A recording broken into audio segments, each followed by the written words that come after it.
Yes అది అసలు ఇవాళ ఏది అందరు బాగున్నారా? Thank you so much. ఈరోజు ఈ సినిమాలో నేను కూడా ఒక చిన్న భాగం అయినందుకు ముఖ్యంగా ఫస్ట్ నేను వెంకీ అట్లూరి అన్నకు థ్యాంక్ యూ చెప్పుకోవాలి సీరియస్గా. ఎందుకంటే ఆయన ట్రావెలింగ్లో ఫస్ట్ సినిమా నుంచి నేను ఉన్నాను. వీటి గురించి మాట్లాడే ముందు నేను ఒక సినిమా గురించి మాట్లాడాలి. ఒక్క నెగిటివ్ రివ్యూ కూడా లేకుండా రివ్యూవర్స్ అందరి చేత హ్యాట్స్ ఆఫ్ అనిపించుకొని, ఆడియన్స్ అందరి చేత క్లాప్స్ కొట్టించుకొని, ప్రొడ్యూసర్ల చేత షబాష్ అనిపించుకొని, నెట్ఫ్లిక్స్ అనే ఒక పెద్ద ఓటీటీ సంస్థలో అంటే కొన్ని నెలల పాటు ట్రెండింగ్లో ఉంది. తర్వాత నేషనల్ అవార్డే వచ్చి ఇంట్లో ఉంది. ఆ సినిమా పేరు లక్కీ భాస్కర్. అది తీసిన డైరెక్టర్ మన వెంకీ అట్లూరి గారు. మామూలు విషయం కాదు. అప్పట్లో మాయాబజార్ అని, శంకరాభరణం అని, రుద్రవేణ్ అని ఇలాంటి క్లాసిక్స్ గురించి మనందరం మాట్లాడుకుంటాం. ఈ జనరేషన్కి లక్కీ భాస్కర్ కూడా ఒక క్లాసిక్ మూవీ అనమాట. అలాంటి మూవీ తీసిన వెంకీ అట్లూరికి నిజంగా థ్యాంక్ యూ సో మచ్. నాకు మా గురువు గారి డైలాగ్ ఒకటి బాగా గుర్తొస్తుంది. త్రివిక్రమ్ గారి డైలాగ్ ఒకటి అరవింద సమేతలో, ప్రతి 30 సంవత్సరాలకి బ్రతుకు తాలూకు ఆలోచన మారుతూ ఉంటుంది. సినిమా వాళ్ళు దాన్ని ట్రెండింగ్ అంటారు, అలాగే వ్యాపారస్తులు ఫ్యాషన్ అంటారు, రాజకీయ నాయకులు తరం అంటారు, నార్మల్ జనాలు జనరేషన్ అంటారు. ప్రతి జనరేషన్లో ఒక గొప్ప థాట్ను ముందుకు తీసుకెళ్లే వాళ్ళని టార్చ్ బేరర్ అంటారు. ఈ జనరేషన్లో వెంకీ అట్లూరి అన్న కూడా నిజంగా టార్చ్ బేరర్ లాంటి వాళ్ళు. ఎందుకంటే చాలా గొప్ప థాట్స్.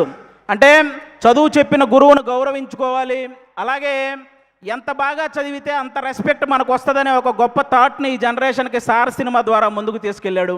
అలాగే ఎక్కువ వేగంతో నడిపే బండి అయినా, వేగంగా వచ్చే రూపాయి అయినా ఏదో ఒక రోజు మనల్ని కింద పడేస్తుంది అని అత్యాశకు పోకుండా ఉన్న దాంట్లోనే ఎంత సంతోషంగా ఉండొచ్చు అనే గొప్ప కాన్సెప్ట్ని, ఆ థాట్ని మళ్ళీ లక్కీ భాస్కర్ సినిమా ద్వారా ముందుకు తీసుకెళ్ళాడు.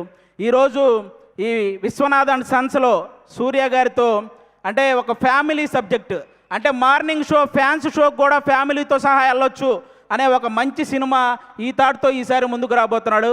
అలాంటి వెంకీ అన్నకి అంటే అప్పట్లో మనకి సినిమా పోస్టర్ల మీద హీరో గన్ను పట్టుకుంటేనో, కత్తి పట్టుకుంటేనో, గొడ్డలు పట్టుకుంటేనో రికార్డులు కొల్లగొట్టిన పోస్టర్లు మనం చాలా చూసుంటాం.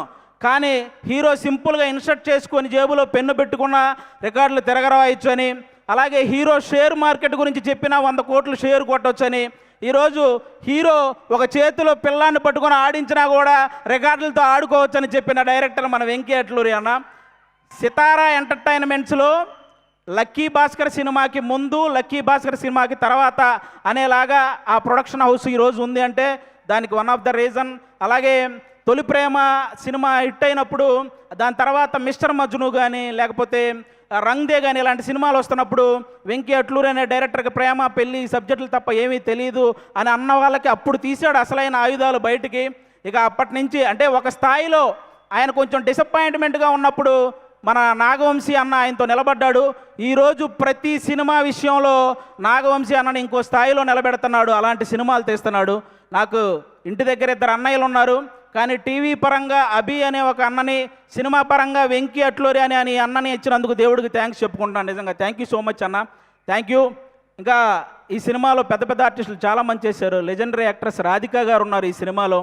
నాకు ఇప్పటికీ నవ్వింది మల్లె చెండు సాంగ్లో ఆవిడ స్మైల్ కానీ, ఆ డ్యాన్స్ కానీ ఎప్పటికీ మర్చిపోలేని, ఇప్పటికీ అదే హైపర్ యాక్టివ్తో ఉంటారు ఆవిడ.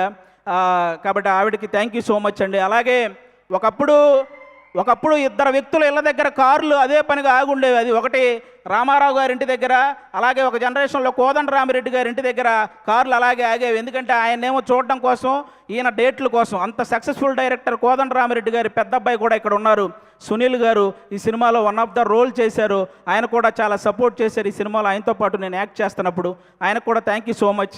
ఇక మమితా బిజ్జు గారి గురించి చెప్పక్కర్లేదు.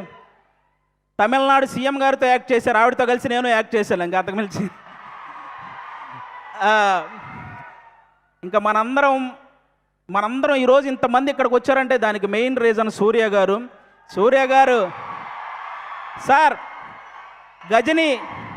గజనీ సినిమాలో మీరు మర్చిపోతారు, కానీ ఆ సినిమా చూసినప్పటి నుంచి మిమ్మల్ని మేము మర్చిపోలేదు సార్. అంటే తెలుగు సినిమా అభిమానులు తనకిష్టమైన ఒక తెలుగు హీరోని చూసినప్పుడు ఒక చిన్న ఎమోషన్కి గురవ్వటం అది కామన్. కానీ చాలామంది తెలుగు సినిమా అభిమానులు సూర్య గారిని చూసినప్పుడు కూడా అంతే ఎమోషన్కి గురవుతారు. ఎందుకంటే తెలుగు సినిమా మీద ఆయన వేసిన ఇంపాక్ట్ అలాంటిదన్నమాట. సార్, నా ఆల్ టైమ్ ఫేవరెట్ మూవీ మీది జై భీమ్ సార్. జై భీమ్ సినిమాలో మీరు పేపర్ చదువుతూ కాలు మీద కాలేసుకొని కూర్చొని పేపర్ చదువుతుంటే పక్కన ఒక చిన్న పాప కూడా ఆ పేపర్ తీసుకుంటే మీరు జస్ట్ అలా హెడ్ నాడ్ చేసి ఆ పాపను కూడా కాలు మీద కాలేసుకొని కూర్చోమంటారు. అది ఒక డైరెక్టర్ సీన్ రాసినట్టు ఉండదు సార్.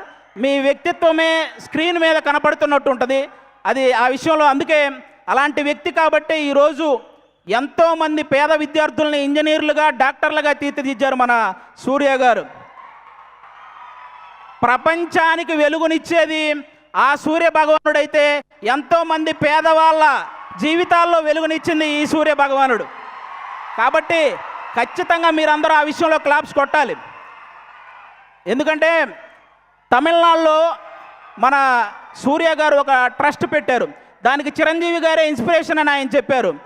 కానీ పిల్లల ఎడ్యుకేషన్ విషయంలో చిరంజీవి గారికి కూడా సూర్య గారే ఇన్స్పిరేషన్ అని స్వయంగా ఆయనే చెప్పారు. కాబట్టి అది నిజంగా చాలా చాలా చాలా గొప్ప విషయం. ఒక కుటుంబాన్ని బాగా చూసుకోవడంలో కానీ, భార్యని ప్రేమించడంలో కానీ, వ్యక్తిత్వంలో కానీ, టాలెంట్ ఉండి చదువుకోవడానికి శక్తి లేని వాళ్ళకి సహాయం చేయడంలో కానీ, బాడీని సరిగ్గా మెయింటైన్ చేయడంలో కానీ, బాక్స్ ఆఫీస్ దగ్గర సరైన లెక్కలు సరిచేయడంలో కానీ ఆయన్ని బీట్ చేసే వాళ్ళు ఎవరైనా ఉంటే వాళ్ళకి లైఫ్ టైం సెటిల్మెంట్ రా. Thank you so much. ఈ సినిమా సూపర్ సక్సెస్ చేయాలని నేను మనస్ఫూర్తిగా కోరుకుంటున్నాను. మా వెంకీ అట్లూరి అన్నకి ఈ సక్సెస్లు ఇలాగే వస్తూ ఉండాలని, అలాగే సితారా ఎంటర్టైన్మెంట్స్లో నేను కూడా ఎక్కువ సినిమాలు చేశాను. అది నాకు కూడా ఒక హోమ్ ప్రొడక్షన్ లాగా. ఆ ప్రొడక్షన్లో కూడా సక్సెస్లు ఇలాగే మొన్న లెనిన్తో ఎలాగైతే సక్సెస్ వచ్చిందో ఈ సినిమా కూడా అంతే బ్లాక్ బాస్టర్ అవ్వాలని మనస్ఫూర్తిగా కోరుకుంటున్నాను. 6 గంటలు స్టేజ్ వేయటం ఎంత కష్టమో ఆ స్టేజ్ మీద 3 గంటలు ఎంటర్టైన్ చేయడం కూడా చాలా కష్టం. సుమగారికి కూడా thank you so much. And మీలో కానీ, వ్యక్తిత్వంలో కానీ, టాలెంట్ ఉండి చదువుకోవడానికి శక్తి లేని వాళ్ళకి సహాయం చేయడంలో కానీ, బాడీని సరిగ్గా మెయింటైన్ చేయడంలో కానీ, బాక్స్ ఆఫీస్ దగ్గర సరైన లెక్కలు సరిచేయడంలో కానీ ఆయన్ని బీట్ చేసే వాళ్ళు ఎవరైనా ఉంటే వాళ్ళకి లైఫ్ టైం సెటిల్మెంట్ రా. Thank you so much. ఈ సినిమా సూపర్ సక్సెస్ చేయాలని నేను మనస్ఫూర్తిగా కోరుకుంటున్నాను. మా వెంకీ అట్లూరి అన్నకి ఈ సక్సెస్లు ఇలాగే వస్తూ ఉండాలని, అలాగే సితారా ఎంటర్టైన్మెంట్స్లో నేను కూడా ఎక్కువ సినిమాలు చేశాను. అది నాకు కూడా ఒక హోమ్ ప్రొడక్షన్ లాగా. ఆ ప్రొడక్షన్లో కూడా సక్సెస్లు ఇలాగే మొన్న లెనిన్తో ఎలాగైతే సక్సెస్ వచ్చిందో ఈ సినిమా కూడా అంతే బ్లాక్ బాస్టర్ అవ్వాలని మనస్ఫూర్తిగా కోరుకుంటున్నాను. 6 గంటలు స్టేజ్ వేయటం ఎంత కష్టమో ఆ స్టేజ్ మీద 3 గంటలు ఎంటర్టైన్ చేయడం కూడా చాలా కష్టం. సుమగారికి కూడా థ్యాంక్ యూ